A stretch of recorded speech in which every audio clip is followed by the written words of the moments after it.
Exploring the elements of financial statements. Financial statements are a critical component of accounting and are essential for understanding a business's financial health and performance. They provide users with valuable insights into a company's operations, profitability, and financial position. The International Financial Reporting Standards conceptual framework identifies 5 fundamental elements of financial statements. In this session, we will explore each of these elements and delve into their subcategories, providing definitions and practical examples. Before we explore these major elements, it is important to note that they are mostly embedded in 2 major financial statements. And these 2 major financial statements we are talking about are the balance sheet and the income statement. Of course, the balance sheet shows the financial position of the business, and the elements that are contained in this balance sheet, we have the assets, the liabilities, and the capital.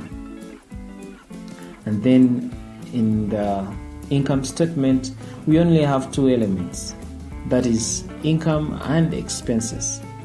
Of course, the income statement shows the financial performance of the business.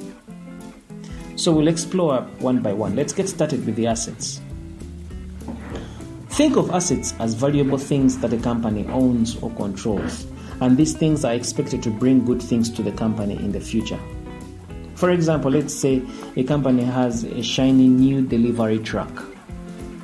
This truck is an asset because it's valuable and the company can use it to deliver products to customers, which helps the company to make money in the future. Assets can also be cash in the company's bank account. Cash is super useful because it can be used to pay bills, buy new things, or invest in the business to make it grow. All of these actions are expected to benefit the company in the future.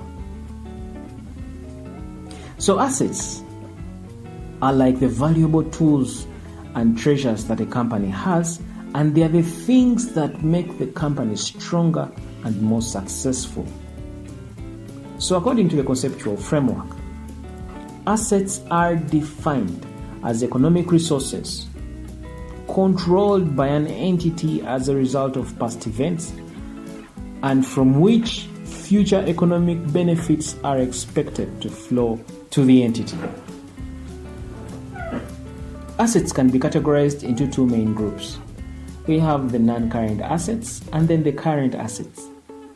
The non-current assets, these are things a company owns for the long haul, like buildings, machinery, patents, or copyright. Such things are not for quick resale, and the company plans to use them for a while to make money. Then we have the current assets. Current assets are simply things a company owns that are expected to either turn into cash or get used up within a year. They include things like cash in the bank, money owed to the company, and products waiting to be sold. Let's talk about the liabilities. Let's imagine a company named Happy Toys. Happy Toys recently bought a large shipment of toy robots from a supplier on credit, which means they didn't pay for them right away. This is a liability because Happy Toys now has an obligation to pay the supplier in the future for the toy robots. Now think of Happy Toys employees who work very hard every month. The company has to pay them their salaries at the end of each month. This is also a liability because it's an obligation arising from past events, and the past event here is the work done by the employees, and it will result into an outflow of money. And of course, the outflow of money we're talking about here is the payment of the salaries to benefit the employees. So in simple terms, liabilities are like promises or obligations a company has to fulfill in the future. They can be things like paying suppliers, employees, or other obligations. The conceptual framework defines liabilities as a present obligation of an entity arising from a past event, the settlement of which is expected to result in an outflow of resources embodying economic benefits. Liabilities can be divided into two primary groups. We have the non-current liabilities and the current liabilities. Non-current liabilities are obligations not expected to be settled within 1 year. These are like long-term loans and bonds payable. Current liabilities are simply obligations expected to be settled within 1 year.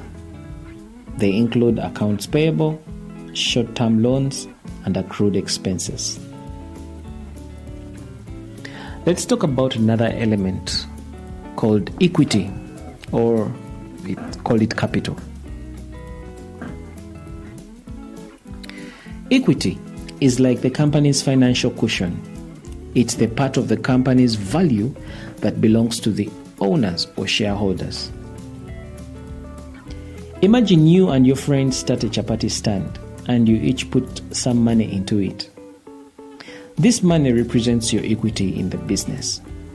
It's like saying, this is how much of the chapati stand I own. Now, when the chapati stand makes money, that is, when it makes revenue, it also has to pay for other things like the dough, the onions, and the cooking oil. Of course, these ones are just examples of expenses. So the money left over after paying these things is what we call profit. That profit increases your financial cushion, or call it equity. It's like saying the chapati stand is worth more now because we made profit. But if the chapati stand doesn't make a profit and loses money, that loss decreases your financial cushion, or call it your equity. It's like saying the chapati stand is worth less because we lost money. So equity is like part of the business that belongs to you and other owners. And it grows when the business makes money, and it shrinks when the business loses money. So by definition, equity represents the residual interest in the assets of the entity after deducting liabilities. Equity can be subdivided into things like share capital, and here share capital is the amount of capital raised by issuing shares to, shareholders. Then we have retained earnings. Retained earnings are simply accumulated profits kept within the business instead of it being distributed to shareholders. Then we have reserves. Reserves are simply special amounts set aside for specific purposes, such as contingency reserves. A corporation's equity section, for example, will display things like share capital, retained earnings, and reserves as distinct categories. Let's talk about income. Income is the money a business earns from its activities. It's like the cash that flows into the chapati stand when you sell chapatis to customers. For example, when you and your friends sell chapatis, you get money from the customers. That money is your income. It's what you've earned by running the chapati stand. Income can come from various sources. In your chapati stand, it comes from selling chapatis. But in other businesses, income might come from selling products, providing services, or even investments. So income is like the money a business brings in, and it's a key part of keeping the chapati stand or any other business running. So by definition, income is increases in economic benefits during the accounting period in the form of inflows or enhancements of assets, or decreases in liabilities that result in increase in equity, other than those relating to contributions from equity participants. Income too can be subdivided into categories like sales revenue. Of course, sales revenue is money earned from selling goods or services. We have interest income. Interest income is money earned from interest on investments or loans. Then we have dividend income, which is payments received from investments in shares of other companies. Let's look at the last element, expenses. Expenses are like costs or spending that a business has to pay to keep running. Just like how you might have to buy dough and cooking oil for your chapati stand, businesses have expenses to pay for things they need. For example, when you run your chapati stand, you have to buy cooking oil, you have to buy dough, you have to buy onions, you have to buy tomatoes, or even maybe you have to pay for a table at the local fair. All those costs add up, and they are your expenses. These expenses are the monies going out of your business to cover everything you need to run the business. Businesses have various expenses too, like buying materials, paying for rent or utilities, and even paying their employees' salaries. So expenses are the costs a business has to manage to keep things running smoothly. Just like how you handle the costs of cooking oil and dough for your chapati stand, businesses deal with their expenses to stay in operation. So by definition, expenses are decreases in economic benefits during the accounting period in the form of outflows or depletions of assets or incurrences of liabilities that result in decreases in equity, other than those relating to distributions to equity participants. Expenses too have subcategories. They can be operating expenses, which are essentially costs incurred in the day-to-day operations of a business, like wages, rent, and utilities. We have interest expenses, which are simply costs associated with borrowing money or taking out loans. And then we have also depreciation and amortization expenses, which are simply the allocation of the cost of non-current assets over their useful lives.